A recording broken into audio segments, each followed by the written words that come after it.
Thr3e is a book that's even somehow managed to be even stupider than its title would lead you to believe. Well, let's start with the obvious. The plot is extremely predictable. It literally tells you what's gonna happen in the with the most obvious, right, like a page into the book. Like, it tells you what's gonna happen with some really, really, really obvious foreshadowing.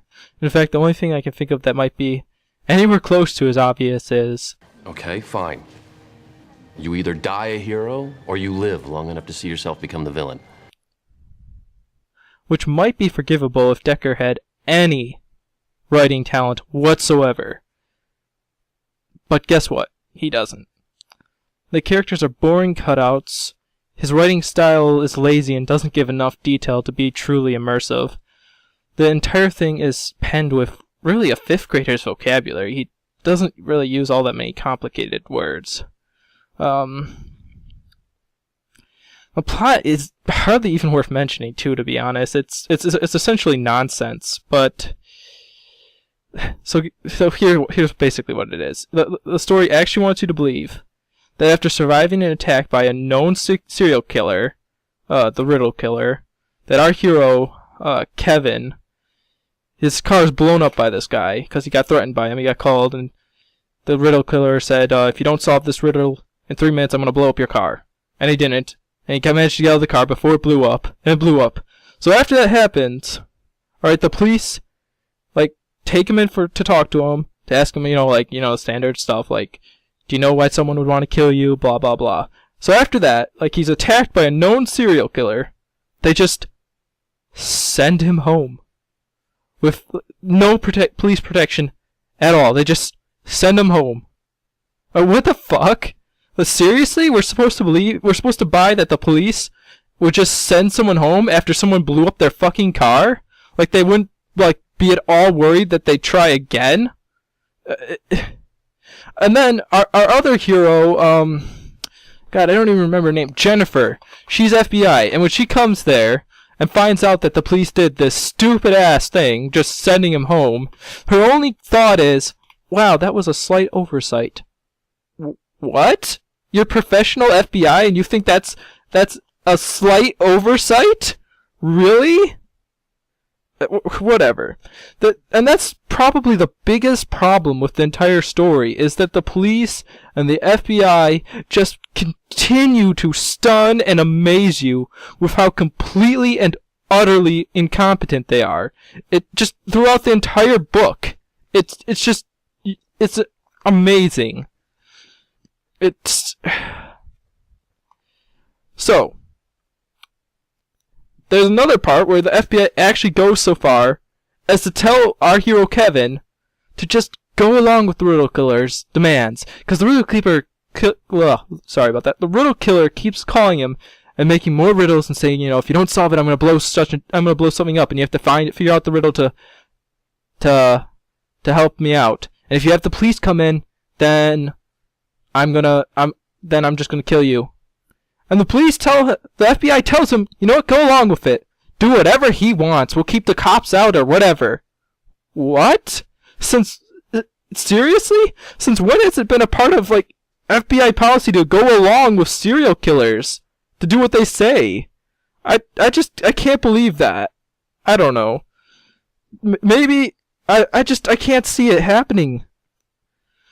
So, we're supposed to believe that the FBI would put a civilian right in the line of fire and say, you know what, fuck it, you'll be fine.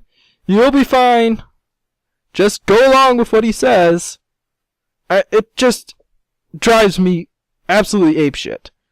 So, after, there's a whole bunch of explosions, death throats, and riddles, and then there's this half-assed backstory about, basically he's raised by his aunt and her husband, who weren't the best parents and kind of fucked him up because they were kind of crazy.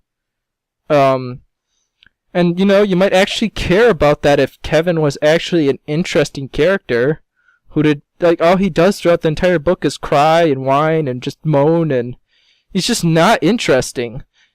1,000 times the book tells you how innocent and naive his eyes looks. well, that's great, but could we get some real character development?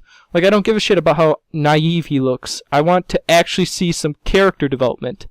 Besides the fact that he had a fucked up childhood, which isn't really that interesting anyways.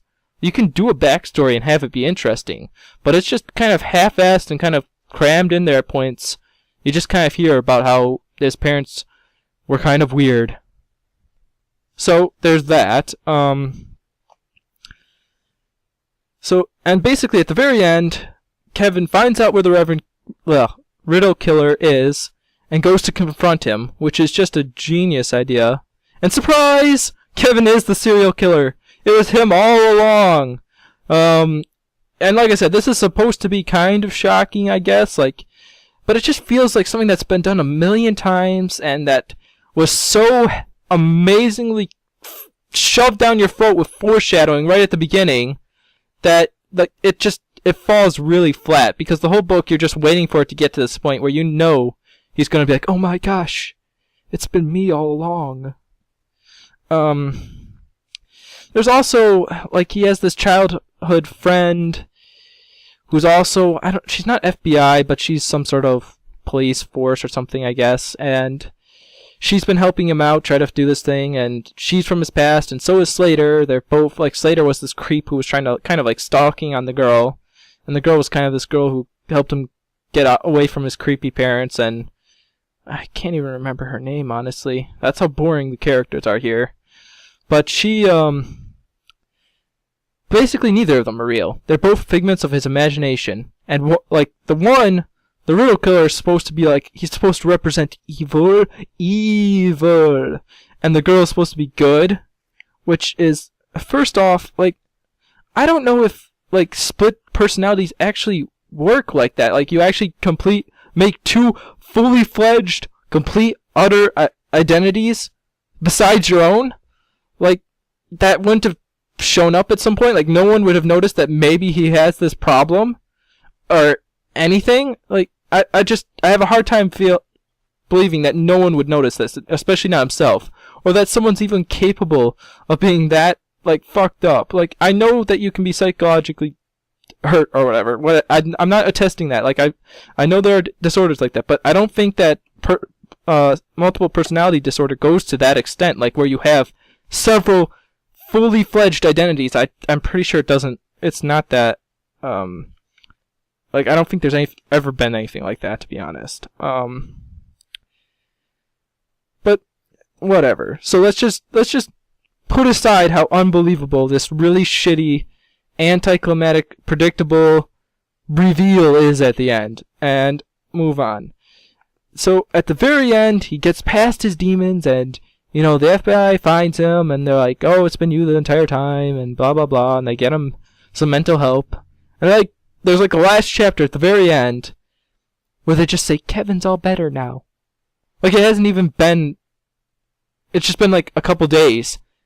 And our main FBI, other main character, Jennifer's completely convinced he's all fine now. He blew up a whole ton of shit, and he has all these different personalities floating around in his psyche or his mind or whatever. But he's all better now. It just wants you to have a nice, tidy ending. Nice, happy ending. And it doesn't give a shit that it doesn't make any sense that he'd suddenly just magically be all better now. The end. So, whose expert diagnosis is it that he's all of a sudden better? Just like that. But, you know what? Fine. I don't even want to talk about it anymore. The book, it's so stupid. It's essentially just nonsense.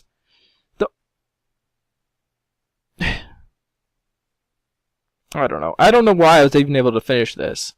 The book actually thinks that it's a lot cleverer than it really is. It thinks that these three personalities of his, himself, the good version, and the bad version, is really clever. It's a way of, symbolizing or showing the nature of man, the good and the evil, and blah, blah, blah. But it feels like a 10-year-old's attempt to, be really clever and deep, and everyone has good and bad in them. Well, yeah, everyone knows that. Like, you don't need a whole book talking about that, and you don't, especially when it's so poorly done and so unbelievably bad. I don't know. I really don't have anything else to say at this point. It's just, I would not recommend this book to anyone. It's actually a pain to read. It's that bad.